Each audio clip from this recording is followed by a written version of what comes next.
Herzlich willkommen zu einem neuen Video. Heute zeige ich euch ein schnelles und einfaches Rezept für eine leckere Curry-Kartoffelpfanne mit Buttergemüse. Dafür als erstes eine große Zwiebel abziehen, anschließend fein hacken, außerdem 2 bis 3 Knoblauchzehen ebenfalls abziehen und fein hacken. Und wenn das erledigt ist, eine große Pfanne mit einem guten Schuss Öl erhitzen, Zwiebeln und Knoblauch in die Pfanne geben und für 2 bis 3 Minuten bei mittlerer Hitze glasig darin anschwitzen. Währenddessen bereiten wir die Kartoffeln vor. Ich habe hier 1 Kilogramm vorwiegend festkochende Kartoffeln verwendet. Zunächst schälen und dann einfach in kleine Würfel bzw. Stücke schneiden.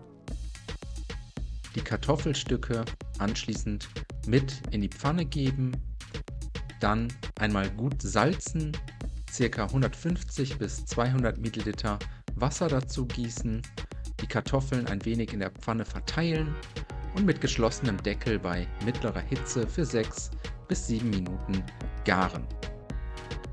Nach ca. 7 Minuten den Deckel einmal abnehmen.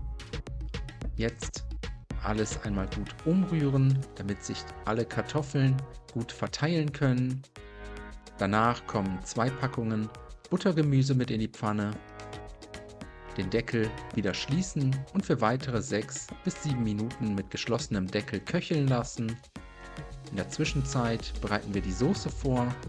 Hier einen gehäuften Teelöffel Speisestärke sowie Currypulver zusammen mit 400 Milliliter kalter Milch glatt rühren, nochmal kurz zur Seite stellen und nach weiteren 6 bis 7 Minuten Garzeit die Kartoffel-Buttergemüsepfanne einmal gut umrühren und sobald die Butter im Gemüse komplett geschmolzen ist, gießen wir die vorbereitete Soße dazu, die Currysoße gut unterrühren, alles zum Kochen bringen und bei niedriger bis mittlerer Hitze und gelegentlichem Wenden köcheln lassen, bis alles gar ist und die Soße eine schöne cremige Konsistenz erreicht hat.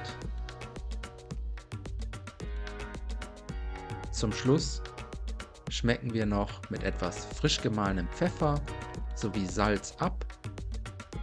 Ein letztes Mal gut umrühren und dann können wir die Curry-Kartoffelpfanne mit Buttergemüse servieren.